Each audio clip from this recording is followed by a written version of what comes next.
and I didn't post yours. And we're live for the timing. So a delayed Sugoi Boyz, and it'll be a shorter Sugoi Boyz at that. And just a duo queue once again tonight. With me is Art of Anime, and we watched something special because we can cut around all the typical bullshit because we both know what we watched because we watched it these last couple days because it was insane, and it's my second time watching it, and hopefully there's another time in the near future. We watched Beistenwell Monogatari Garzeys Wingu. Garzeys no Tsubasa. Garzeys no Tsubasa. Or otherwise known as Garzeys fucking Wing. Because it's, in one sentence, Garzeys Wing is the greatest, worst anime you have to watch ever. That's what I would say. If I ask you, what's Garzeys Wing? How would I reply to that question? Yeah, if somebody said, "Oh, excuse me, Art, well, what's this Garzeys Wing?" It's about 12th and 13th century foreigners, as well as dinosaurs that shoot bows and arrows. Okay.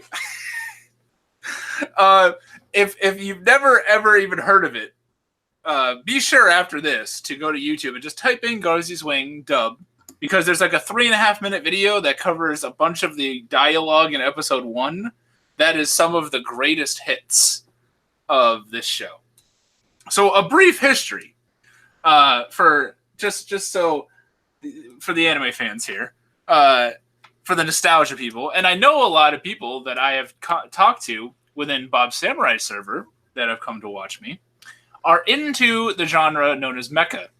Now, mecha, a pretty big show among mecha, I would say, is Gundam. Mobusu Gundam. And I gotta remember the guy's first name. Is it here? I know it's Toshino. Yoshiyuki, I believe. Yoshiyuki. So Yoshiyuki Tomino is the guy that directed Gundam. And so, anime owes a lot to this man, yes? You don't know the half of it. This guy made fucking Garzeys Wing. Now, I feel like, I don't know a ton of the history, but my guess is that there are many individuals who are stirring the pot that is Mobusu Gundam. And that's fine. People like Gundam, I'm sure Gundam's a fine show. Garzeys Wing, I feel like this was just this one dude that he said, I'm going to make what I want to make, and he did. And boy, is it a thing. So what is, some people might ask, what's so bad? Art, what's so bad about Garzeys Wing? Why is it the worst best anime? Okay. So, you know how in a lot of shows that we talk about now, like the worst thing that could ever happen is exposition. Too much exposition is a bad thing. You have to have just the right amount of exposition to hit the good spot, because if you have no exposition, you get Garzeys Wing. Exactly. That's pretty accurate.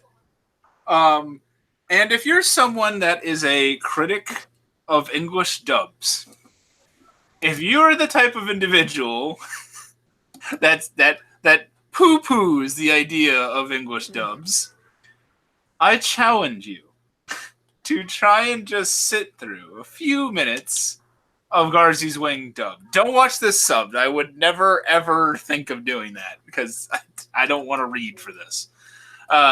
Because Garzeys Wing, I'm going to go on record here, and I hope that this is true 5 years from now if I'm still doing videos.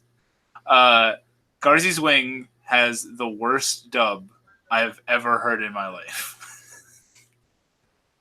It is. To be fair, I believe I laughed more at Garzeys Wing than I did Ghost Stories.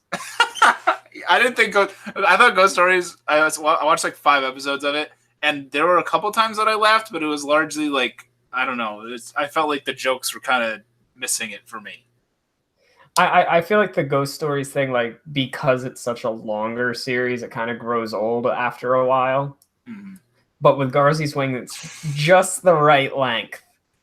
So it's to where you're like, I want a little more of this. And you dive into episode 2, and you're like, at that point, okay, episode 3's there if I ever want to go that far. But I had enough at episode 2. So it's just a 3-episode OVA, mind you. And I've seen it twice, and on both occasions. Granted, I was busy, but there is no way in hell I would ever sit and watch all 3 episodes at once. I feel no human being should submit themselves to that kind of horror. Because this series is so thick. Like, with 3 C's. Like, oh my god. Alright, so, you know nothing about Garzeys Wing. Don't worry about it, folks. Because, right from the get-go, the dub, as we established, is fucking awful. Literally, the first scene is just this dude named Chris, who's living in Japan, talking to this girl in his class, and this is your first instance of how awful the dub is she's talking to him about he wants to go to like some pool. There's like a pool party or something. It's like the pool party class reunion. Oh yeah, it's a pool party class reunion. Okay, I forget. Those happen all the time. Who hasn't been to a pool party class reunion? And she's giving him some shit about something, and he's not really having it. He's on his moped scooter thing, and he I forget where he's gonna go. He's taking off to go somewhere, and he's like, his like first line, this actor's first line in the show is something along the lines of like I'm going to leave now, Rumiko. Like that's how you would normally say it. But you can tell that this dub was not. There was to say that there was an ADR director is to say that like is to say that Hiroyuki Imaishi is a great animator. Shots. It doesn't. Look, I know you hate Trigger. No, I'm kidding. But there definitely wasn't an ADR director to this. Because, literally, people... Alright, first thing. People are screaming all the time. People are yelling their lines. People are... I've never heard this. Talking over one another. Like, you have scenes where people are giving some explanation to something, and then another person just starts talking at the same time, or their sentences, like a sentence will almost be over, and then another guy will be like, and then we need to do, and I'm like, what? And so you could tell that the people that were just handed these scripts that day for sure, because our main man, he has he's his task. This might have been one of his first roles. I don't know, maybe. And he, it's something along the lines of like, I'll talk to you later, Rumiko, or I need to go now, Rumiko, or something. He delivers it as, I'm going to go now, Rumiko. And they didn't have him redo it. It's just like that. It's all right, because later in episode 3, when he's like notifying Hassan or Asan, whatever her name is, he starts calling her Asan-san, and you get a line that's Miss Hassan-san. Oh yeah, they drop honorifics in this. They're but it's a leap year. But it's okay. So where do I start? This is like if someone asked me what Fooly Cooly is about. That's hard. I had a roommate do that once, and I was like, what the hell do I say? And I like Fooly Cooly, actually. But...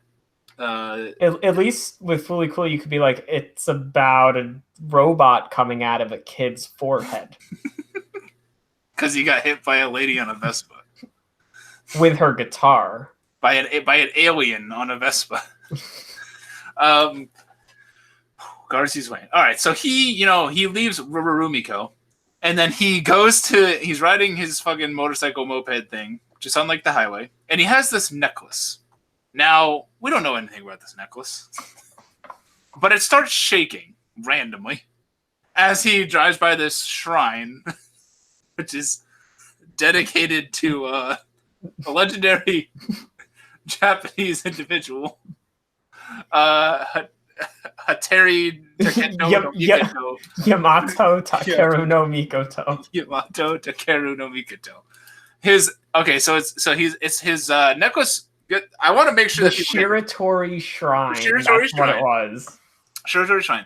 And his necklace shakes. This is the order of the event. His necklace shakes, and then he says, "What is this? Is this the work of Yamato Takeru no Mikoto?" Then it sort of stops for a second, and then it does it again. The same thing. And he goes, "What the heck is this now?" He is one of the first individuals I've ever seen to describe what's happening, then be perplexed by what's happening in a moment. And then the bird in the air comes. Then he gets swept. Lord Chris gets swept away by a ghost duck. And I'm not making this up. I don't do drugs. No, Chris doesn't get swept away. Part of Chris gets swept away. Chris A. So Chris A is in the bird, and Chris B is still on his bike, and Chris A in the bird screams down at Chris B in the bike, "Where are you going, Chris?" Where are you going, Chris? What is this? Is this the work of a damn ghost? Why do you perceive this as the work of a ghost? Are you the spirit of Yamato Takeru no Mikoto? But sir, it's a leap year. Show me the power of the ancient Japanese man's spirit. So the duck can talk, by the way. And this is what I watched a video. Digi has a great actual video about this. And what he has gathered is what's happening in this scene is that Chris's soul, got dragged out by the duck to Byston Well, which is this world that Toshino, whatever his name is, created, and which has not been shared with, by the way. He's being dragged to this other world, but apparently there's worlds in between, and the soul, gets dragged through a fairy world. And as he goes through, there are two fairies, and one of them goes, "A man is falling down," and then the other one goes, "A young man, isn't he?" That's the end of that conversation. That's the end of those characters' involvement in this film. Thank you. Thanks for coming. Then his necklace gets hooked onto like the leg, or a smaller fairy gets hooked onto his necklace, and like a pixie kind of sized, and gets like dragged into Byston Well, which is the world that we're going to be in with for the rest of this ride with Chris A. And the pixie girl is like the fairy thing in Zelda. I feel like Japanese, Japanese fantasy at that time just needed a little pixie girl. You couldn't have it without it. Her name is Falon. And this is the first 5 minutes. Title card, Garzeys Wing. And as Digi put in his video, when you see that title card, things are different now. Things, you just saw a ghost duck drag a guy's spirit through a fairy realm. Whoa. But honestly, things don't really change until you realize that Chris A can talk to Chris B with the necklace. Oh, yeah. I forgot that scene where they described that. Oh, wait. Yeah. So like we said, there's Chris A and Chris B. And because he has a necklace, and then I think Chris B doesn't have it, but his grandma make these, and he wears it. When he gets the new one, he can now communicate with his soul, which is in the fantasy world, and they could do it through telepathy. Now, these are some of the greatest animated moments because whenever they're doing this, the Chris in our world just like derps out. Like he'll be like doing something, and then like Chris will be like, "Oh, there's so much fighting going on," and like Chris B is just like, Grandma, why'd you make hot noodles? Okay, there's a lot of lines that need to be shared. But the rest of this is literally just unexplained ridiculousness of this. He has to Chris apparently has the power of Garzeys' wing, which are wings that grow out of your feet. And he can just float around. And that's it. That's all he does. And they just allow you to float around on wings. And he's like some magic holy warrior because of that. Yeah, he's the holy warrior, Lord Chris. They call him a lot.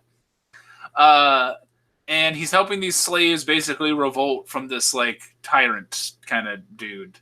And along the way it's mostly brown and really boring looking, and it's a lot of him just all he really does is show them how to use gunpowder and explosives, because the wings don't really for a show called Garzeys' Wing, the wings rarely help.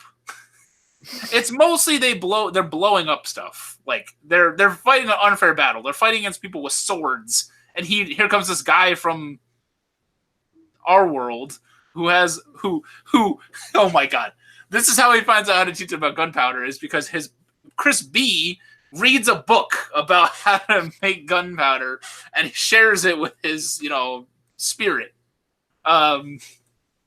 So, yeah, it's a really bad fantasy show about this guy revolting, a guy raising these fucking slaves to freedom.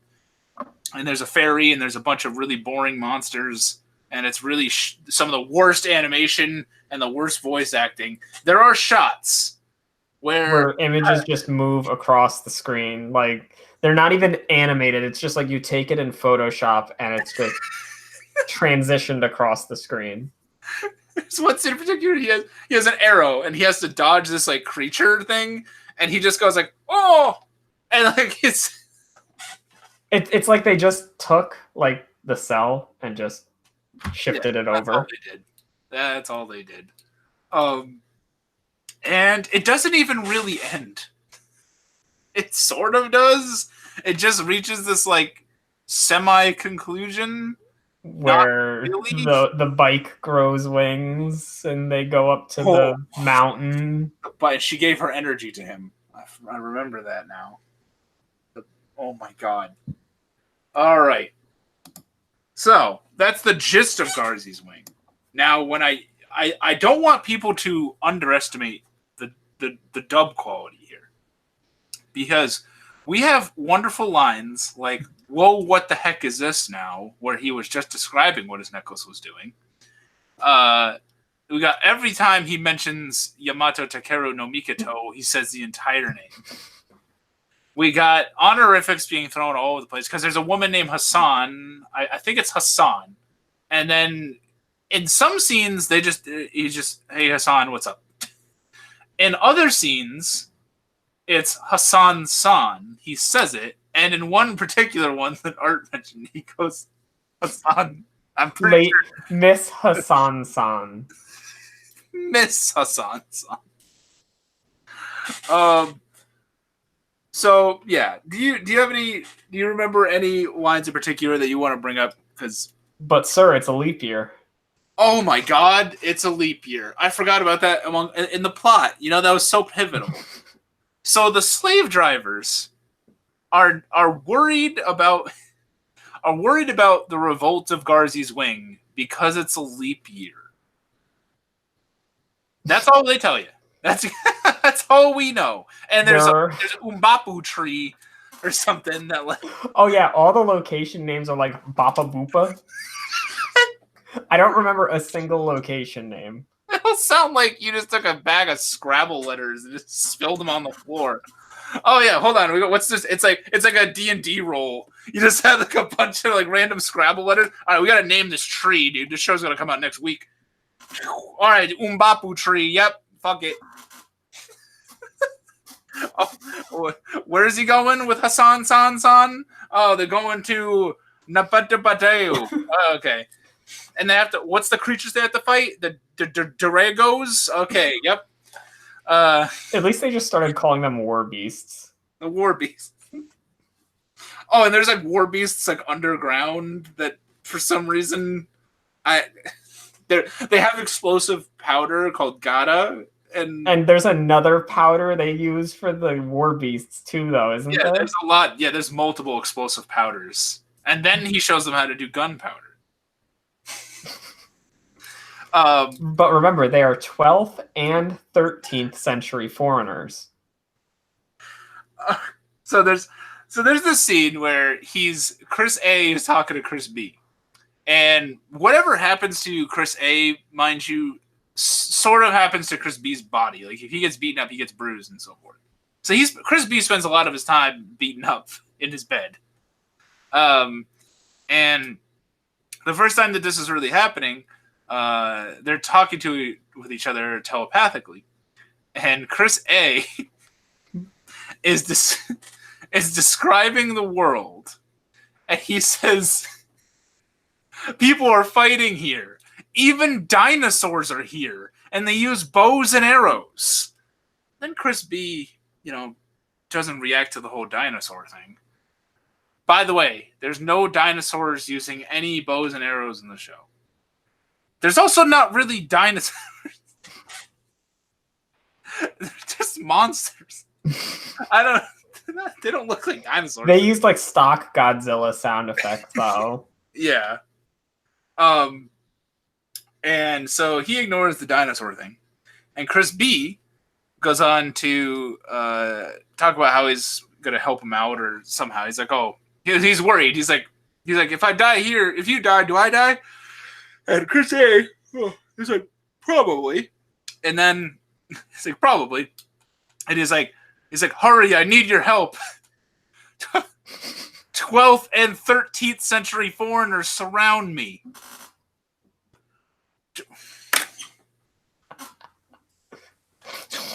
What's 12th and 13th century foreigners surround him? First of all, Chris is the foreign one in Bastonwell. Secondly, they're not in our world. Why would they be in the same... What? How would they be from the 12th or the 13th century, even if they were? Even if this were a time travel show, right?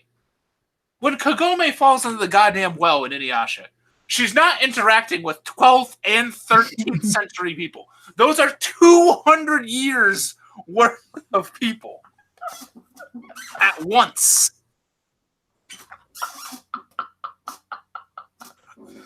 What situation are you surrounded by 12th and 13th century foreigners?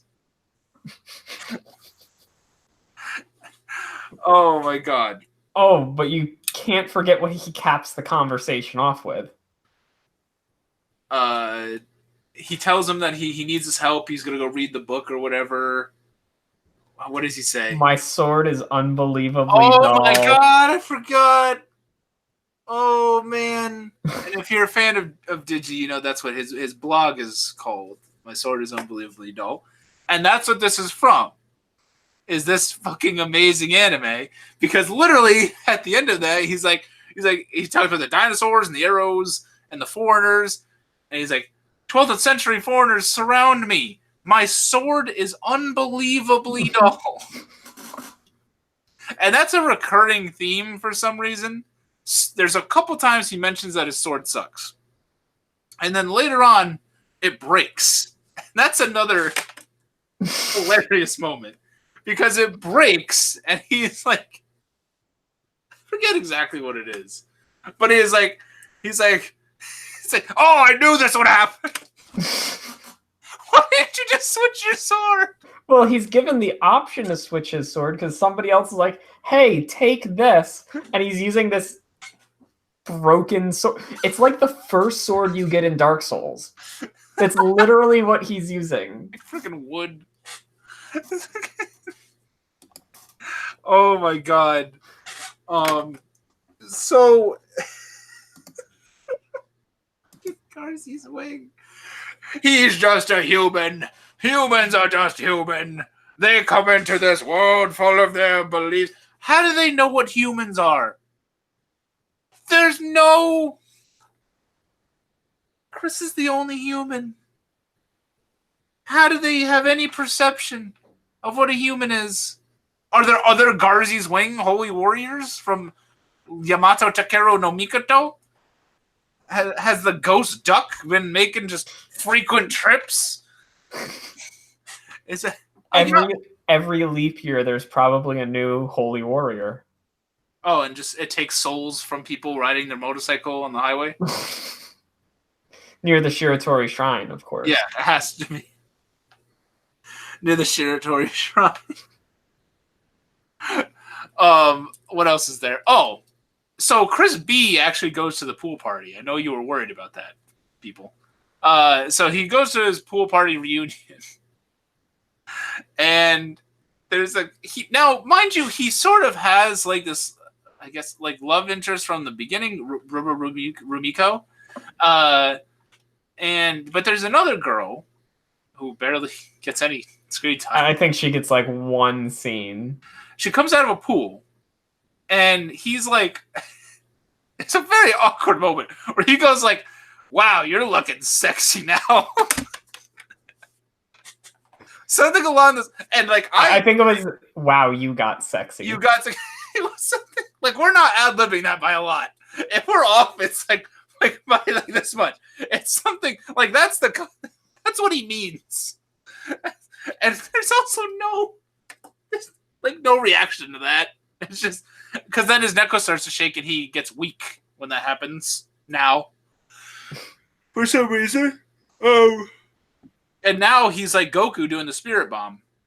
He can take in people's energy because Rumiko is going to offer up her energy to support him in Byston Well. Now, you might be asking, how does she know that Chris's soul, is in another world, was taken there by a duck, the spirit of Yamato Takeru no Mikoto? I don't know, because they don't ever tell you that. She probably figured out because there's that guy at the pool party that literally knows everything that's going on for some reason. Oh, yes! I forgot about that. She shows up afterward, and Chris is lying down, he's all like hurt, and he's like, oh, it must be because his soul in the other world is getting in. What? Yeah, it's the work of Yamato Takeru no Mikoto. He's fighting the Daragos and the Shububus. They're heading toward Yamanaka Mountain. They got to get that great juju tree. They never get to the juju tree, by the way. So this show, like, it sets goals and doesn't meet them. Like, that's all they do is fight and blow stuff up. I mean, even the guy that's, I guess, supposed to be the major antagonist kind of just disappears, and at the end of the third episode, they kill a different guy, and they're like, the war is over! They're still, like, the kingdom. Like, I don't understand. What the hell? How is this a conclusion? Also, at the end of it, Chris's soul isn't back in our world. His soul is still in Byston Well. Like, forever? I don't know. Is the fairy girl...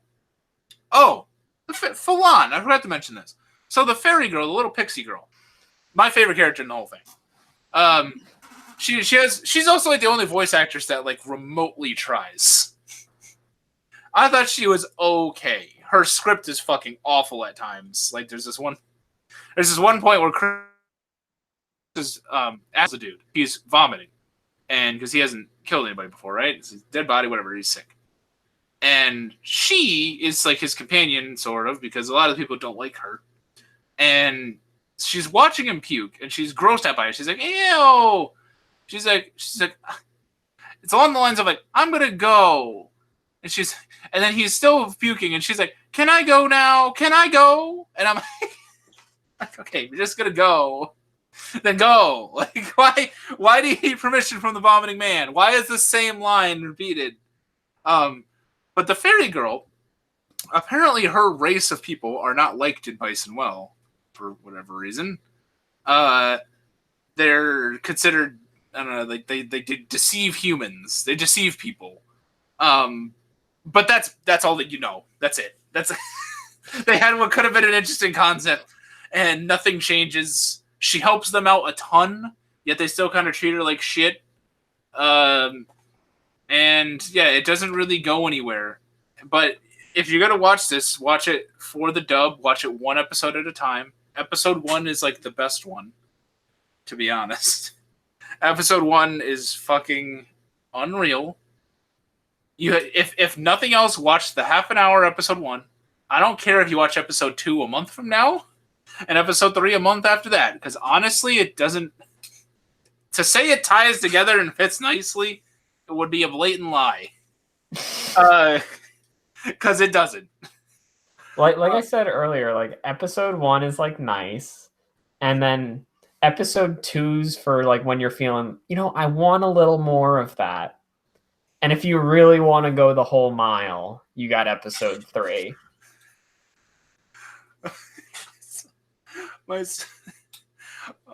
I'll shoot one arrow at him, and then there's a scene where a guy shoots one of the villains shoots one arrow at Chris. One, not a barrage. This isn't the guy from Fate fucking launching a million things in the sky.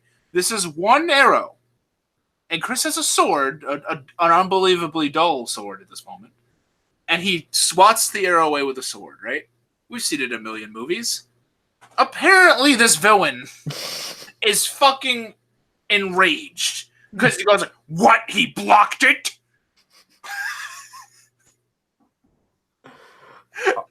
We can't talk about the voice acting without talking about the big buff mage dude, though. Oh, the giant.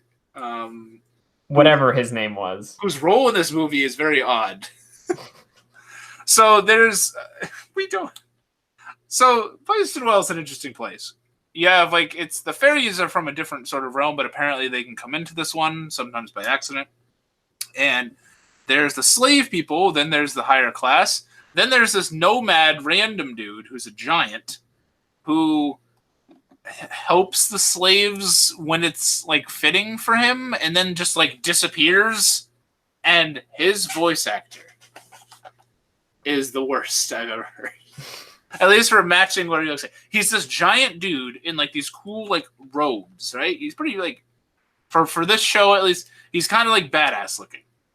And his voice is just I will meet you on the other side of the mountain. And we should go to the Uba Gaba tree. It is just the most... It's awful. And he helps them from time to time, but that's also insanely random. He helps them more than Garzeys Wing, to be honest.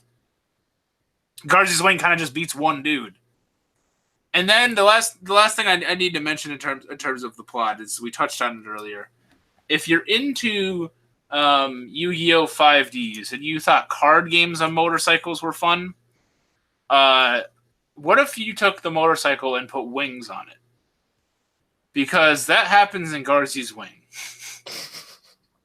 At the end of it, Chris B is riding his motorcycle with Rumiko, and they're going by the Shiratori Shrine, and now they notice, now they can see the Abigaba tree. For the first time in this fucking movie.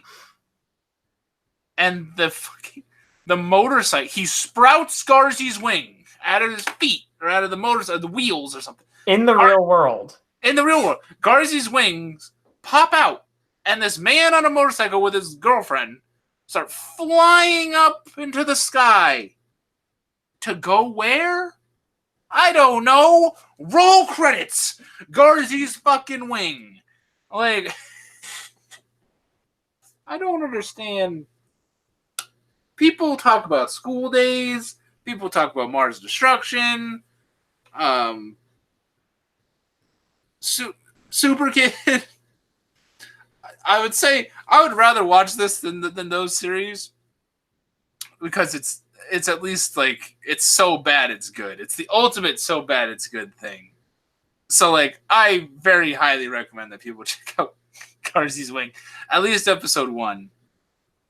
Like, would you say the same thing? Yeah. Yeah.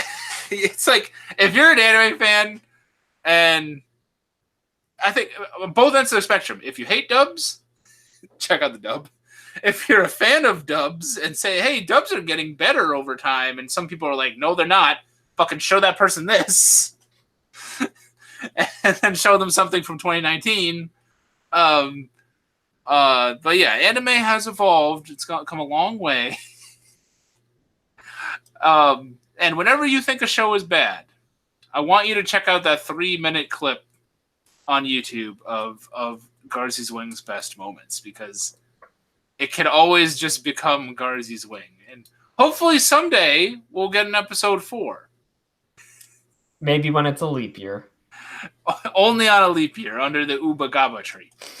But yeah, it's an amazing show, amazing OVA that I think a lot of people need to watch. And it truly is a legend, and I'm so glad that now I've seen it twice. And it might become something I watch every couple years. It might it's a good fallback.